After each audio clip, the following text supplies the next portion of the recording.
We are live, episode 176, and welcome into the Benches Cleared podcast, where we cover the best rivalry in all of sports. I am Jesse Gutierrez, and I represent the side of the San Francisco Giants, who are above 500 in spring training. And I'm Dave, representing the side. Don't win in spring training, I guess. I think everyone knows. I think everyone knows. Unless you're Jesse. Like, if you suck in spring training, you're probably going to be a bad team the rest of the year. Everybody knows. Everyone says it. And that's what I'm going to go with. Is it upsetting to you that they suck in spring training? No. No. Imagine you started carrying from spring training all the way to October. Like, that's exhausting. Oh, so, my no, gosh. it's not upsetting. I mean, I guess other teams have to because they don't get to October. But, you know, for a team that's always in October, you know, why are you going to worry about this? What a do, baby? As long as we're healthy, as long as everybody's healthy, that's all that matters. Yeah, I guess so. But it turns out not everyone's healthy. I'm not sure if this is your one topic, but we might as well just talk about it. Not everyone's healthy. Big Dave. Who's not healthy? Am I taking crazy pills right now? Isn't Freddie Freeman on one leg? I don't know if he's on one leg, but I think they're going to be really cautious with him. Yeah, I mean, I was reading that he said he's good to go. Like, he can play, and obviously his first at bat today, he had a base hit. It's like he didn't miss a beat. But I think they're going to be really cautious with him. He's going to be in the training room a lot up until like the All-Star break, something like that. They said like he's got to maintain it for that long. It's, you know, whatever it takes to get him on the field, man. But yeah. You think that is just a normal thing, normal story, no big deal? I mean, I don't think he had much time to heal. I mean, he had a full off season. What do you mean? He didn't have a full off season because he was. I did. You know, and then they're gonna play early too. So I mean, whatever. It doesn't matter if this is what it takes to give Freddie some days off to take it easy. Like, we know he does it. You know, he's a freak. He's always out there. So yeah, I just hope they're cautious with him because I mean, he's a pretty big part of the team, man. So just need to be cautious with him. Yeah, it's a little concerning when that's the first thing you hear. Like, oh, I'm going to be in the training room every day until the All-Star break. But I like the transparency. I mean, he could have just said like, "Oh no, I'm good. Everything's fine." Like, and then you know, you find out he wasn't fully 100 yet. You know, but I don't know. I think it's something they'll manage. I think he'll be fine. I mean, he played with a broken rib. He played with a broken ankle. Yeah, that's during postseason though. During regular season, I think you're a little more. I'll sit this one out. Yeah, and they've got the team to do that. So, yeah, I guess that part of it's true. If there's, you know, one thing that Dodgers can do, they can sit their guys and all that kind of stuff. So, I mean, I feel like that's going to. I think it's going to happen regardless, even when they don't even necessarily need it. Like, I feel like.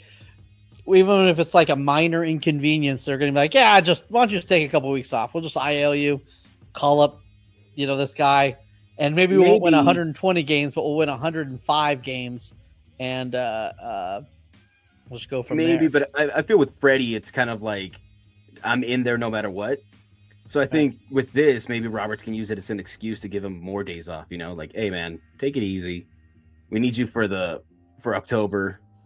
Because he never wants a day off. He never wants to take a day off. So maybe this is a good thing. Well, not a good thing, but, you know, a way to give him some more rest during the regular season.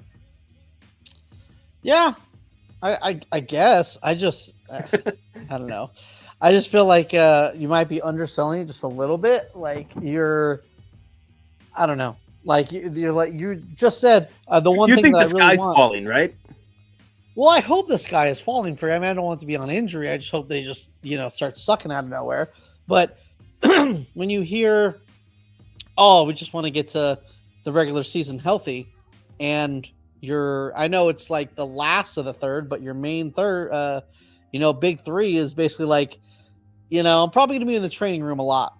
Like, it's not really a good look, especially when the season's about to start. And I don't know. Well, I mean, I don't think that was weeks. exactly the quote. He's like, I'd like to be out there with my teammates and stuff, but I'm going to have to be getting prepared and, whatever it is that, but it doesn't mean like he's not going to be there. Like, it's going to take longer for him to get to the field to get, kind of prepared and stuff.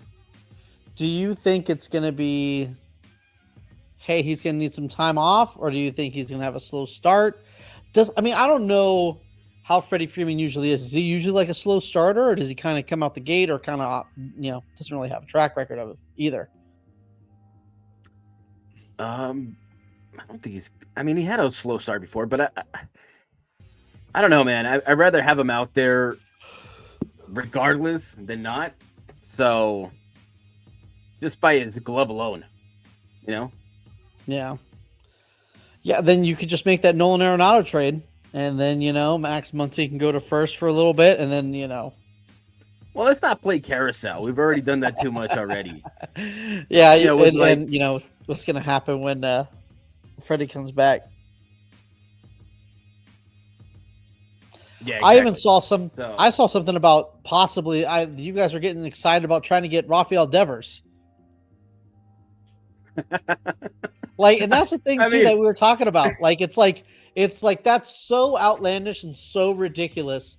But when it comes to you guys, you have to actually take it seriously because you guys do dumb shit all the time. First of all, like, it's LA, dude. Like, nobody thought we were gonna get Luka. Some people woke up to a Christmas gift in the morning and they're like, Luka's a Laker. Like, imagine if you woke up tomorrow to Bobby Witt Jr. being your shortstop. Right. You don't know how it happened. It just happened. Like, I still can't believe he's a Laker.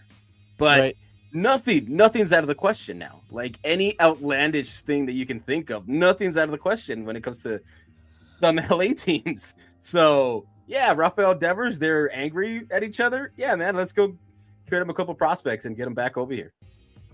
Muncy, go to first. Go to Boston. See ya. Yeah. We get Devers. Right.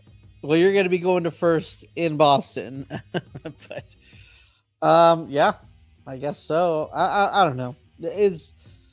I don't know. I don't want to try to think about it too much because I think I might. You have to let it give you nightmares, dude. Let it give you nightmares that like it's either going to be Devers or Guerrero or somebody that like somebody will be added next year. That's what's crazy, right? It's like look at the free. Like, you have to think about, like, the big ones. It's like, oh, Vladimir Guerrero Jr. and Kyle Tucker. And it's like, well, there's no way you're getting Vladdy, right? Because you have no space for him. Where would you put him?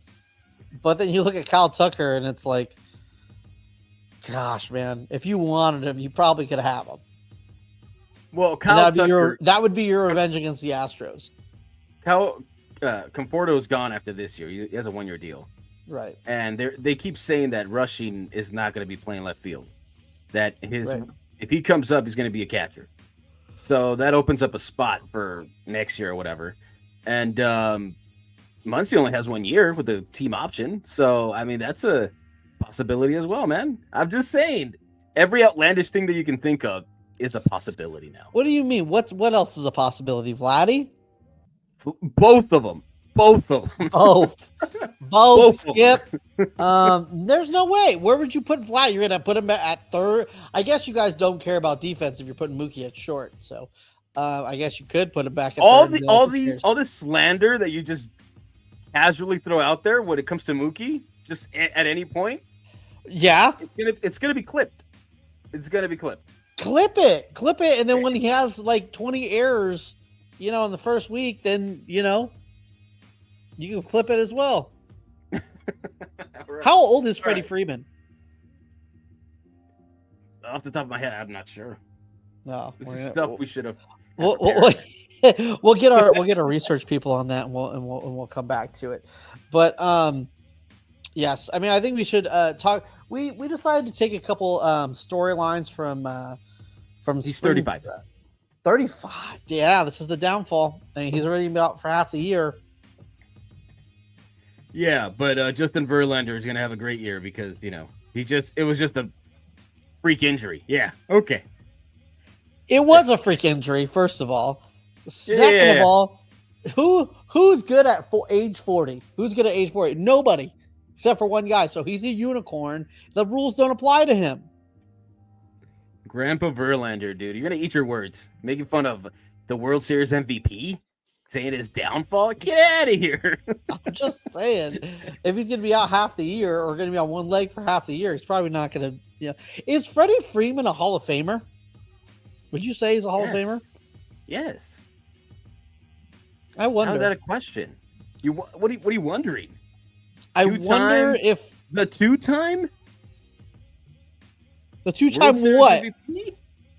Champion he was a World Series MVP when he was in with the Braves. No. I'm saying he's a two-time champ and he's a World Series MVP. So Brandon Crawford's a two-time champ. He's not getting in the Hall of Fame. He didn't do anything. Yeah, he did. He didn't do anything. No, he didn't. What did he do? He fielded a couple ground balls, shit. And with what greasy hair. The WAR has to be like 75, I think it was, and he's at 60 right now. So I think he's still in LA. What was it, a 7-year contract for another 4 years? So I would imagine he probably gets there. I think, or they said the fact that you have to imagine, like you're questioning it is crazy. Everyone's super weird about the Hall of Fame. What do you mean? Yeah, I mean, I guess there's like really good players. They have arguments. Fred McGriff's not in the Hall of Fame.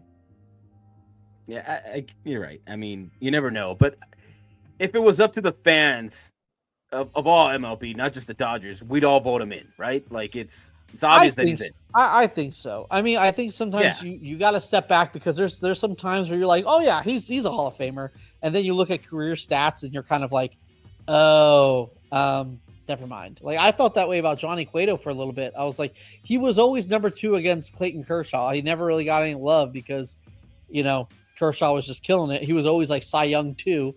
And yeah, but he had a steady decline after. Yeah, he had a steady. But that's what I'm saying. I was like, he's been around for a long time. He had a really high peak, and then I was like, let me look up how close he is. And I was like, oh shit, he's not even close. Like I don't know why I thought he was like closer just from,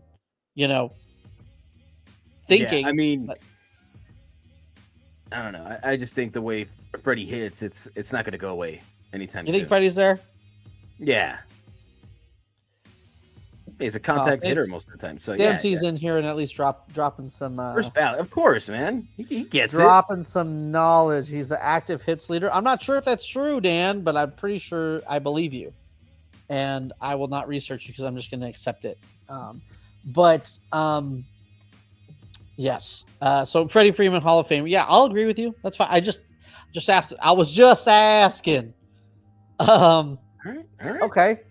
Well, let's talk about. We have a couple storylines on our teams, right? I'm not sure if that was supposed to be your storyline or the other thing we're talking about is your storyline, but we're gonna talk about some Giants stuff right now. There's been a lot of disrespect, especially from your side of the aisle, about one Logan Webb. Just the man. There's a lot of, I don't know. Do you have a lot of stipulations for the word ace? Probably. Yeah, I guess. I mean, I don't know where this is headed. So you're going to call him an ace, and then I'm going to give you like... Listen, you don't got to lie. You don't got to lie, okay? You can just say if it is or not. You don't have to put up a front with me, all right? You ain't got to lie to kick it. You're going to show me how, like, he stays healthy and he's there, sure, but that doesn't necessarily mean he's an ace. Why is he not an ace? This is what I do not get, because this is the narrative that even a lot of Giants fans have, that Logan Webb is like, he's good, but he's not an ace. What does that even mean? In a must-win game, that's what you're taking him. He's dominating the whole game. Yeah. Right. He already hasn't done that when they faced each other in the playoffs. Right. They lost. Who? Did he not start the game 5? He started both games and shoved both games. Yeah, and they still lost. So They lost on first of all, a dribble when he was out of the game. He went 7 innings and gave up like I a don't care, run, man. I don't maybe care. 2 runs. And this guy does nothing without the help of the umpires.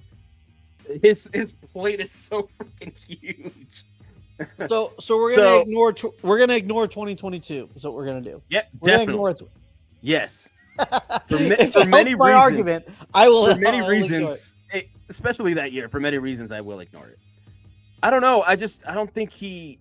I know he's a really good pitcher. I know but I just don't see him.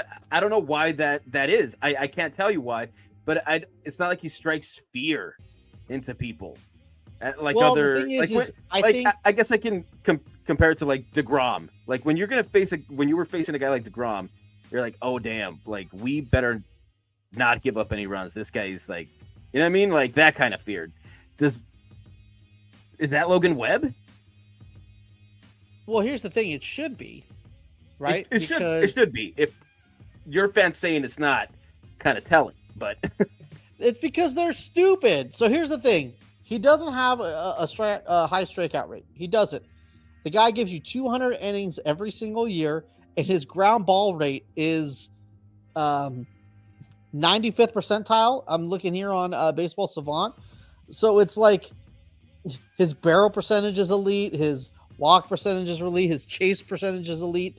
Like, yeah, he doesn't have like elite velocity, doesn't have crazy amount of strikeouts, but who cares if you're getting weak contact and you're also giving you 200 innings a year?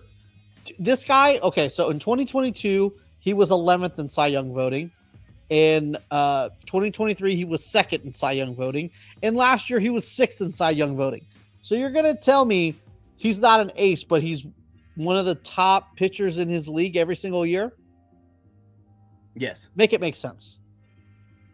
I'm just telling you how it feels, man. I don't know what it is about Logan Webb, but make it make sense. Especially because he doesn't strike out people. That doesn't help either. That's the only thing.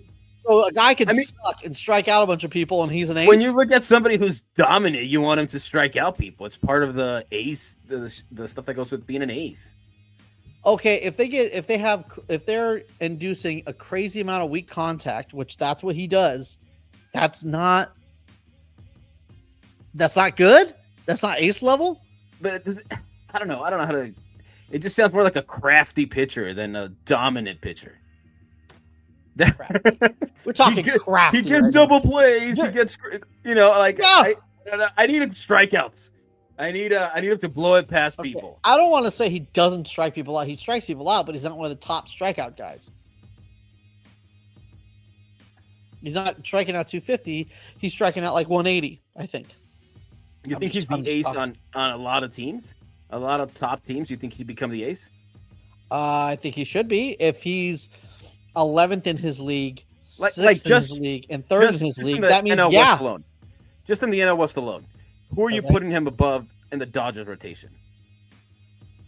Well, I would put him above. That's one rotation he doesn't crack the number 1 spot, I think. No. You're right. Okay. And then we go to the D-backs. Do you think he's better than Corbin Burns? Nope. No, I'd take Corbin right now at this moment. So then that's another one right there, right? Okay. Gotcha. And then the Giants, obviously, he's obviously the Rays. Right. And the Padres. Did we talk about the Padres? Did we say the Padres? Nope, we didn't say the Padres. Are you taking him over Cease or King? Yeah. Yep. I could see the argument there, but I'd still think. So he'd be an ace in 3 out of 5, and not only is a 3 out of 5 in just this division, it's 3 out of 5 in the best division in baseball and some of the best pitching in baseball. So I still think he's still a tier below. Huh? Because I still think he's a tier below, because if you take somebody like maybe Glasnow, maybe Snell, you're probably taking them 1 at every team. No. Not Glasnow. You can't rely on the dude. Well, all things being equal, he's healthy, just the stuff. He's definitely an ace. I don't. No. I don't have the super criteria for ace. Other people do. Like I would consider Tyler Glasnow an ace. I consider Corbin Burns an ace. I would consider Gallen an ace. I would consider Cease an ace.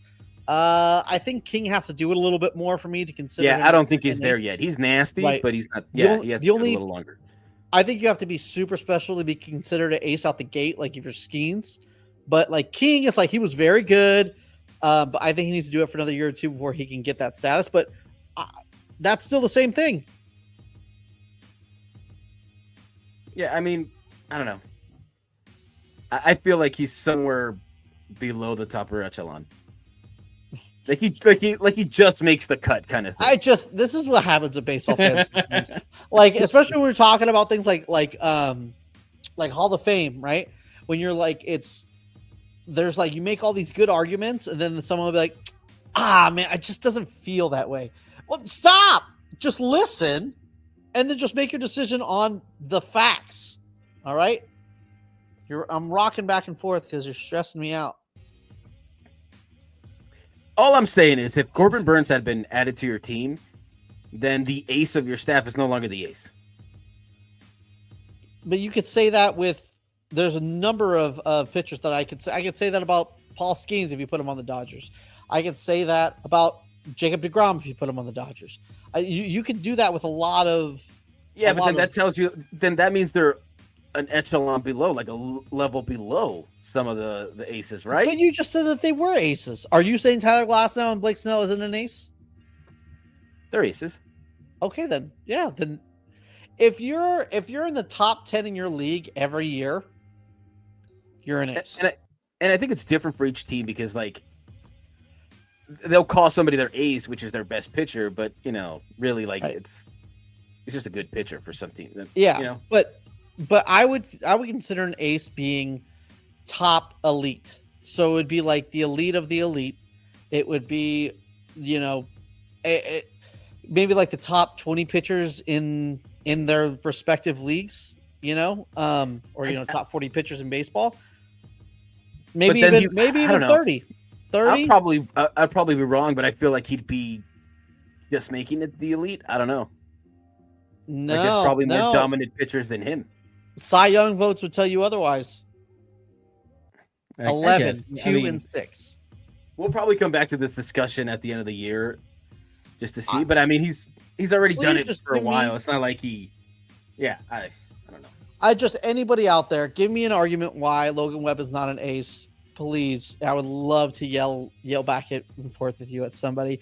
Before we get into what you want to talk about the Dodgers, we do got a question. Hannah wants to know if the Dodgers can win the World Series again. That's an obvious no,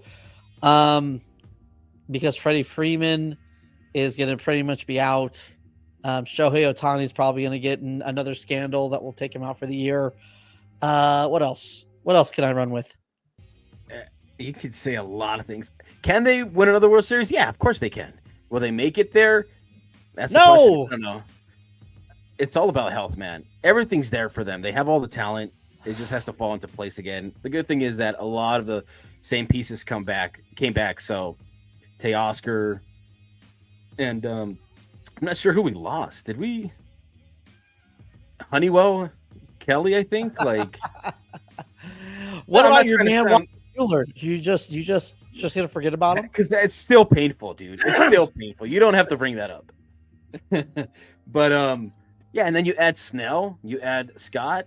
Like, they have all the weapons to make a deep run. Like, baseball isn't easy. We haven't had a back-to-back champion in a while, so I can't just say like, yeah, of course they're gonna make it and win it, but they have the best chances. Yeah, I think it's like the shitty thing. I think for the Dodgers, it's the same thing we've actually been saying for years. Is now, it's been the same for what, 5 years now. If the Dodgers don't win the World Series, they sucked and they choked. They're probably the only team at this moment that's in that category. Because people would say that about the Yankees, but they went to the World Series and lost it, and they're like, "Hey, good year," And that was always the thing with the Yankees, where it was like, "Oh, it's we win a World Series or it's a failure." I think the Dodgers kind of are the only ones who have that stigma at the moment. By the way, did you see Nasty Nestor's Cortez comments? I did. Yeah. What'd you think of it? As an outsider, what'd you think of? Way better team, dude. They were so good. So I The don't have Yankees this are quote with me, but it was something to the effect of we should have won game one, but you game lost two or it. game two or Right. game three or whatever, and they're like game five, So I don't remember exactly, but he's like, It was were the better. we should have won game 1, but you didn't because Yeah. you lost it. Then the Dodgers won game 2 and 3. And then game 4, the Yankees won, and then game 5, the Yankees should have won game 5. So basically, they were saying, I have the quote. I'll read it. okay, Here. It said, "They can talk whatever they want to talk, but we win game 1, which we should have. We lost game 2 and 3. We win game 4, and we should have won game 5. Then we go back to LA up 3-2. So people can say it slipped away from us. People can say we made a lot of mistakes, which we did. But at the end of the day, we were the better team." does anyone think that the Yankees were the better team? Nestor Cortez and maybe Jazz Chisholm, because they were the two outspoken guys that we're still going to win this kind of thing. Don't get me wrong. I was wanting them to be the better team. I didn't want you guys to win at all. But at that point, I was like, damn it, we're screwed. I legitimately, after the Padres, I was like, damn it. But you know what? Mets the miracle team. This is the one that always knocks the Dodgers out. And then when they didn't get him, I was like, oh, shit. The American League sucks this year. So I think it's funny. Like, you're not even on that team anymore. That's how much they thought of you. They shipped you to, Milwaukee?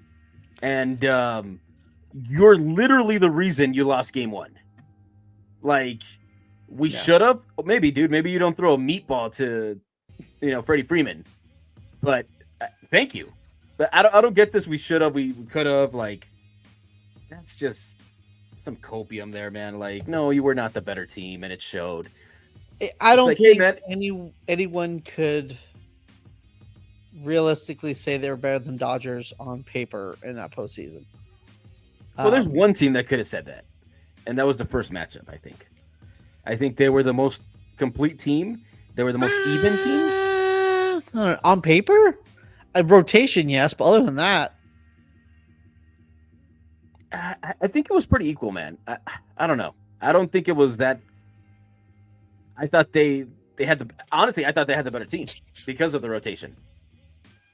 Like, I don't if think that you do, though. I think that, I don't know. This is the other topic. I mean, the other topic we're getting. But someone. Anyways, yeah. Dan C wanted to compliment you on your fit. So, yeah. Nice, let's go. Benches cleared pays so much money, guys, that we were able to afford the big. I got the one that you can take out because you're gonna get it dirty. So you just wear it. Yeah, you just wear it inside. Yeah. You're just white on white. Do not eat a hot dog around that thing. Hey, yo. Yeah, I guess we should talk about this, right? Get into the big topic. The Dodgers can make it back.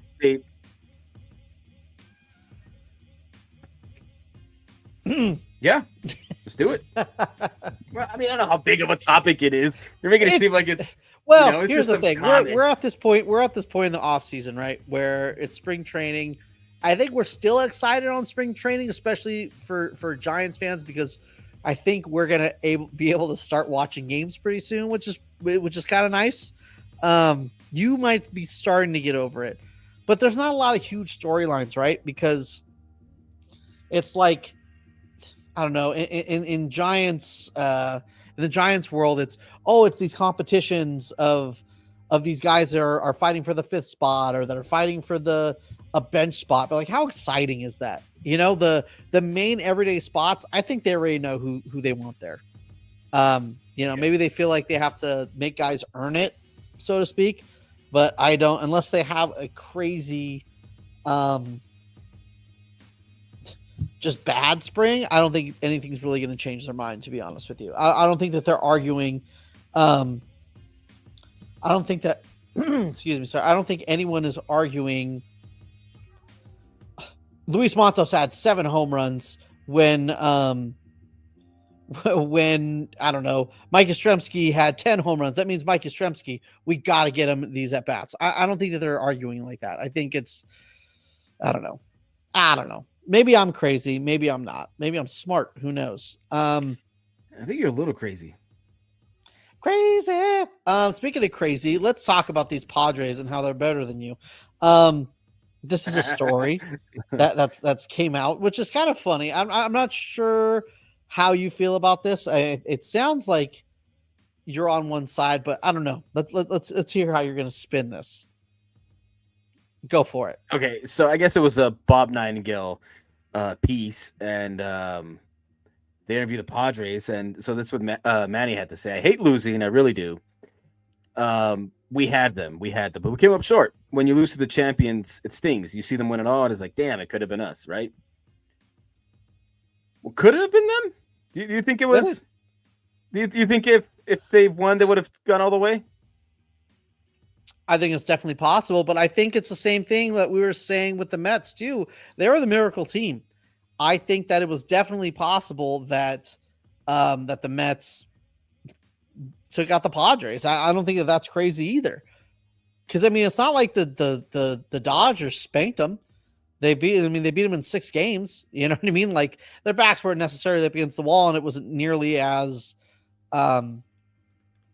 close as the Padres series. But well, I mean, when the Dodgers won, they won emphatically. You know, the close game that they lost the couple ones. You know, besides the second game, and they almost made that a game too. So, right. I don't know. Maybe the Padres have a point, but why are we still talking about this? Like, why is it? Why are they keep asking them that? Spring training. Oh, and it's just the year before. But they've been going through the middle of a battle for the team or whatever. They hadn't spent money, all these other things that they could be worried about, and they're like, "Hey, what about the team? You know, what about the Dodgers? What do you think of that happened?" And like, I don't know why they're still talking about it, but I think it's funny. Because I think we have the other screenshot. Yeah, sorry. We'll go next one. What do we got? Is this Bogarts? Yeah. This is Bogarts. This is what you want to go next, right? Okay. Yeah, you soak it in. After that, you got to flip the switch. You got no choice. That's the beauty of baseball. It gets harder every year, but that's why we love the game. It keeps you hungry. Bogarts said, I mean, it stinks. We had a really good chance, a great chance. I thought we were the better team. We just didn't win. Isn't that what you kind of think too? Well, I'm just saying because a lot of people, when they're like, oh, the Dodgers want to play the underdog card and all this, like, right. I think it was a lot closer than people are like making it out to be. Like it was this giant versus Goliath versus David kind of thing, and it wasn't that. Dodgers had 2 starters and a rookie on limit restrictions or whatever. So, and they were the most complete team. I know they didn't have Musgrove, but I mean, when you have King, Cease, Darvish, and then that bullpen was filthy. And you have Machado, a healthy Tatis. You had Merrill, who was playing it really, really well. Yeah, level. I don't know, man. I think it was a lot closer, and even they think they were the better team. And I'm sure they did when they were up 2-1. You know, at that point they're like, yeah, it's 2022 again. Like we got these guys. We have we got their game, but right. It didn't happen. They just as easily as they flipped the switch, they flipped it off and couldn't get anything going. So. Yeah, I think it's funny they're still talking about it. That's I don't know about that. We can get into that say, but let's hit the last quotes here. Okay, yeah, and the last one, I don't think this is anything new, but yeah, they were the best division in baseball, hands down. We got 4 teams that can make the playoffs. The Dodgers are effing good, man, but we're excited to take them down. There's nothing better than having a championship team in your division that you can knock off. That's nice. So yeah, he didn't say anything out of the like that you can really get upset about or anything. But my question to you, is this rivalry, Dodgers Giants, it's really taking a back seat, right? And you say that there's not a rivalry until you meet in the playoffs and you beat each other back and forth. Well, the Dodgers and the Padres have done that, right? Right. And now they've done it pretty close enough to like you can call it a rivalry, right? And I think you call it a rivalry, but it's also I think a rivalry of the moment, right? but that's yeah, exactly. So that's what I'm getting to because we've seen this before when it was the Diamondbacks Right. and it 17 was it 17, 16? I don't remember which years, but they were the guys that are like, oh, we're gonna take the Dodgers down and whatever. And you know, it hasn't really been like that since. I know they beat us a couple years ago when they went to the World Series, but it's not. It doesn't feel like the level of hatred that the Dodgers have for the Padres and vice versa.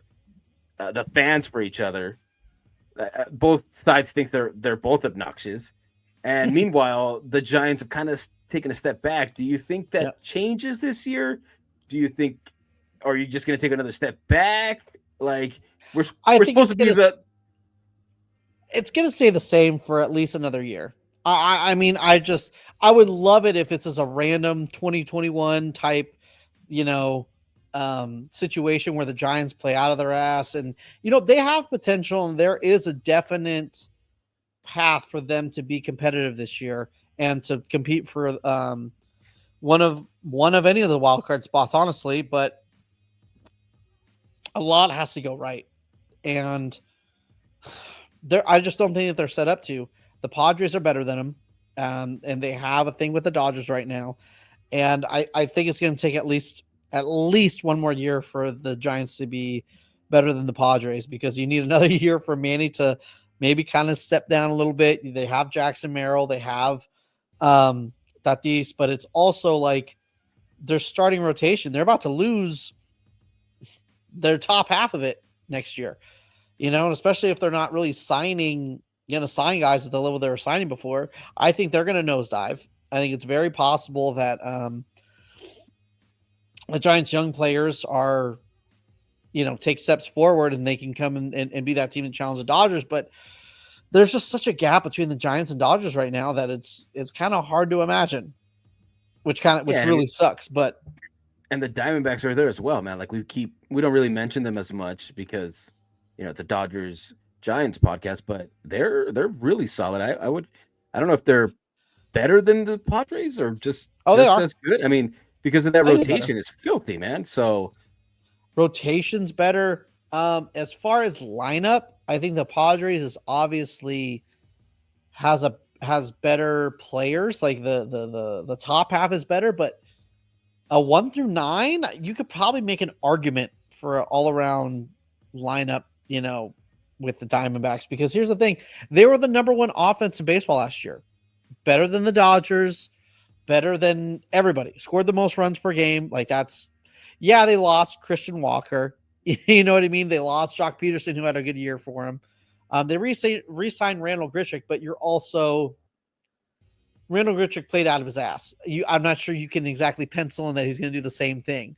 So they could definitely take a step back, but they're better than I think people give them credit for. But gosh, if Corbin Carroll goes off, man, I don't know. That could be him though. Corbin Carroll, this last year, and we only have 2 years of judging. This could be who he is. You know what I mean? We've had guys who soar up through the league that it's like, oh, this is the best player ever, and then just woo. I mean, look at Cody Bellinger. Now nobody wants him. Well, the Yankees want him. Do they? They wanted Juan Soto, and they settled for Bellinger. Did they? I mean, they could have. Whatever. That's a whole different discussion. But yeah. So yeah, I mean, I guess we're just gonna have this kind of baseball for a while until you guys get better. Like as a Dodger fan, it's not like we're losing sleep because you guys suck, but we would like it. We would like it to be more competitive and a real rivalry. That 2021 season was awesome, dude. That race had everybody pulling hair out of their head. Yeah, I think that, and it's definitely it was.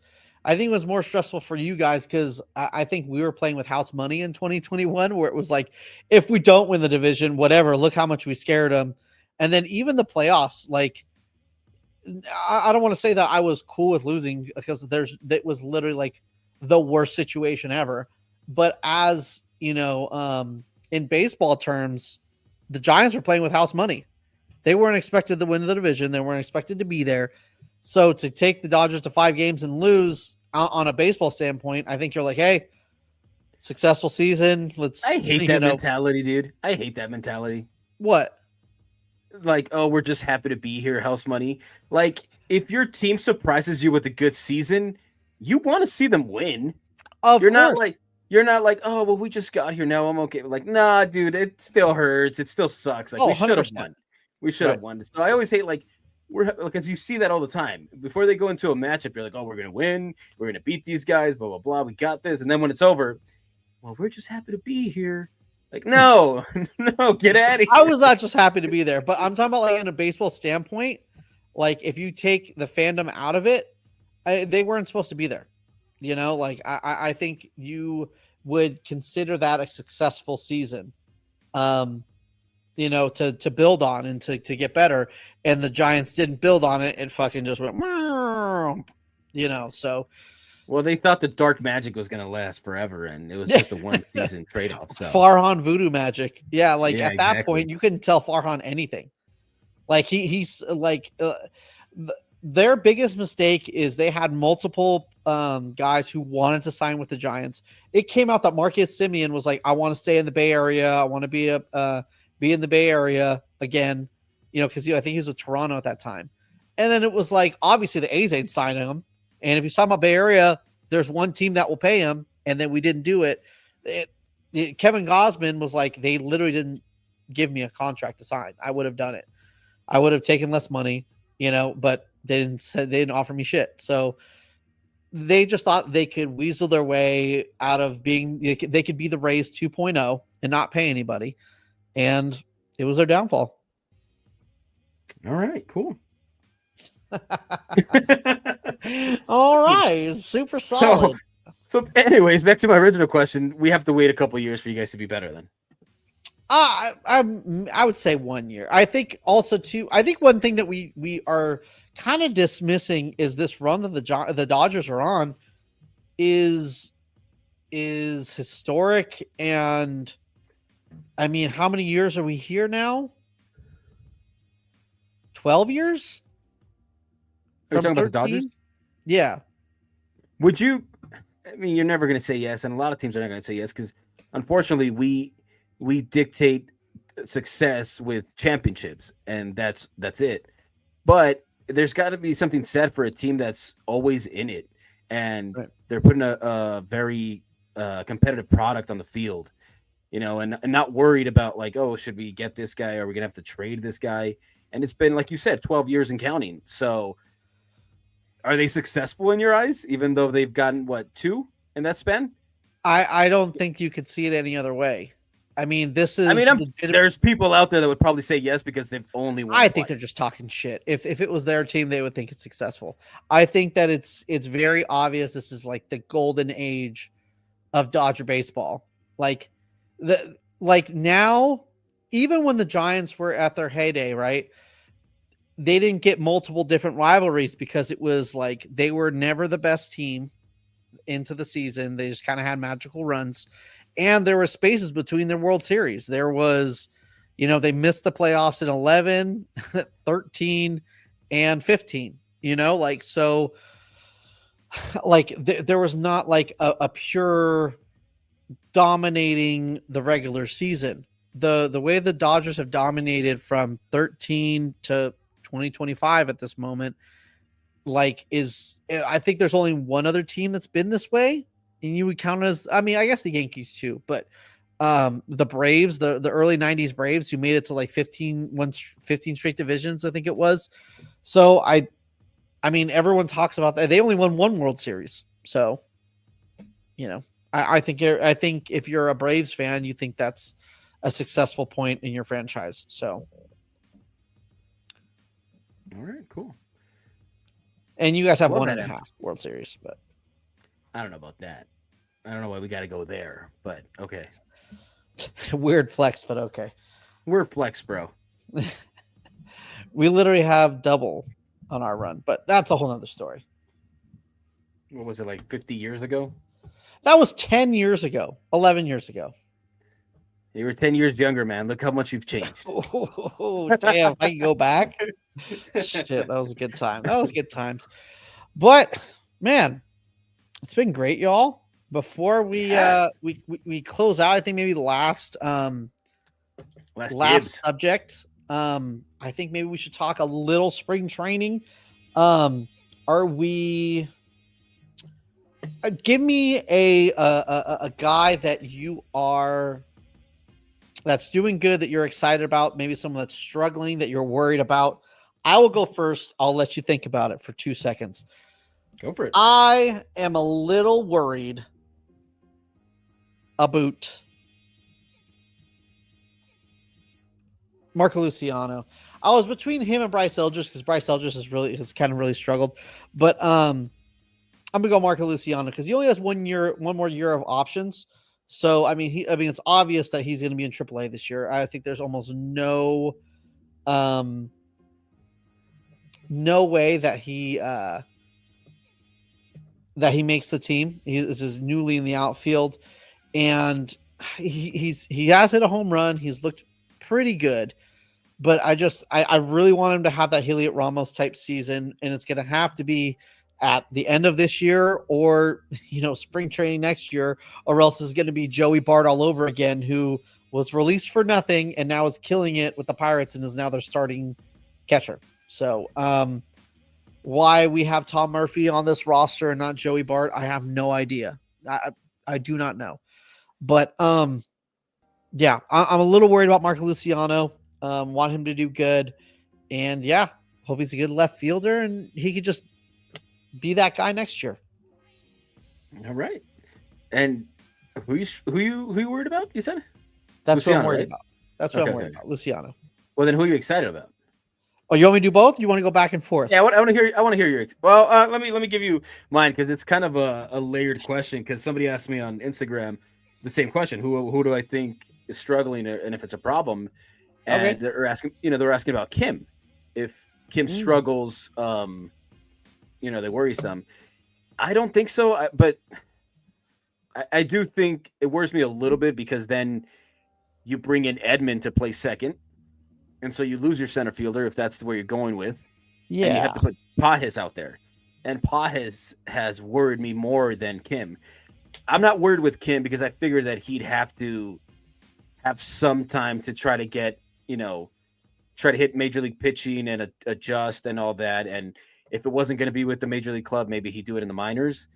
But the stuff that I'm seeing from Pajes, getting picked off at first base, not judging fly balls well, jogging to balls that he just misplays, like that's more worrisome than him missing balls. Like you got to put some effort. I know it's very early in spring training, but you're also a young guy, and it shouldn't be like it's given to you that you're automatically making the club. So that does worry me a little bit because I think his bat plays, and if he could just fix it a little bit of the defense, it wouldn't even be a question if he's making the team, especially with guys like Taylor and other guys that are like kind of struggling as well.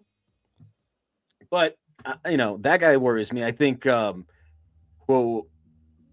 want to say who excites me because I want you to go first. But yeah, I think Pajes worries me more because of Kim's struggles, it leads to him playing more center field. And yeah, He's not a good center fielder.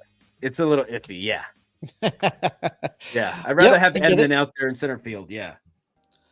Honorable mention. I am really excited to see Luis Matos do good. Had a big double off the wall, hit a home run already. He's doing good. I really hope he gets time over Mike Yastrzemski.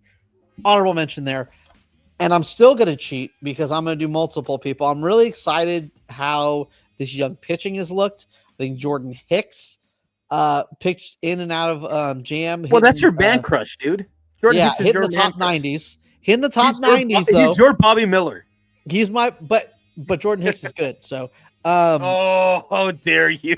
But he's hitting a high 90s. Landon Rue pitched 3 innings with 5 strikeouts today. Hayden Birdsong killed it. Like I'm legitimately getting my hopes up about this rotation. And this is what spring training does to you, right? Because you see something good and you're like, oh, this is great. It's spring training, doesn't mean shit. But and then you see something bad and you just kind of write off like, we'll see what happens. And it's spring training, who cares? But there's a lot of good stuff coming out. I mean, Louis Trevino, there's not a lot of spots left in this this bullpen, but gosh, she was one of the top bullpen pieces in baseball for a little bit, and then had Tommy John. So who knows? But yeah, I'm really excited on Root, really excited on Hayden Birdsong, Jordan Hicks. Yeah, it's lighting my loins on fire. So young pitching, that's what excites me. Okay. Can I just say the whole team? Like, no. Honestly, I don't know, because the people that the players that I've seen that I'm excited for, I don't even know if they're going to make the team. Like Hunter Fiducia is hitting the ball really well, but Austin Barnes has a stranglehold at the backup position, and I'd hate that they might trade him for something, but I just don't see how he's going to get up here unless there's an injury. Then Fiducia comes up, but like he should be on a major league roster now. And I also think because of Kim's struggles, it's also opened up maybe David Bodie. He's been killing it this spring trading. I saw an established guy. He doesn't have great defense, but you can plug him in different places to kind of like the Chris Taylor thing. So Dodgers baseball. You don't care about defense. That's the hashtag, huh? We just don't care. We don't care about defense. We'll score 200. We'll score 20 every game. So who cares about defense? We'll see if he makes the club. I mean, it'd be a nice story. So I'm excited to see which of those guys, if any, makes the club. It'd be cool. Also, I swear, if Jake Lamb makes this roster, I'm gonna be so freaking pissed. I'm excited for him to be a Giants on game 1, dude. I hope he is, and he's starting at third or something. Oh, I'm so mad. I talked so much shit too. I was like, "Why are you upset about a minor league signing? He's not gonna." I swear. We'll talk about this later. Dave. It's not gonna happen. Thank you guys so much for hanging out. Make sure to like and subscribe the video. Makes the algorithm like us and do all that good stuff. Make sure to follow us on your socials. You can. Yeah, make sure to follow us on your socials too, so you can see when we're going live and hanging out. Twitter, Benches Cleared P. Instagram, Benches Cleared Podcast, and TikTok, Benches Cleared. Dave, what do you got for them? Yeah, please subscribe. It helps out the pod, and we can't wait to see you guys next time. Thank you. Thank you for joining us. Next week. See you later. Enjoy the spring, baby.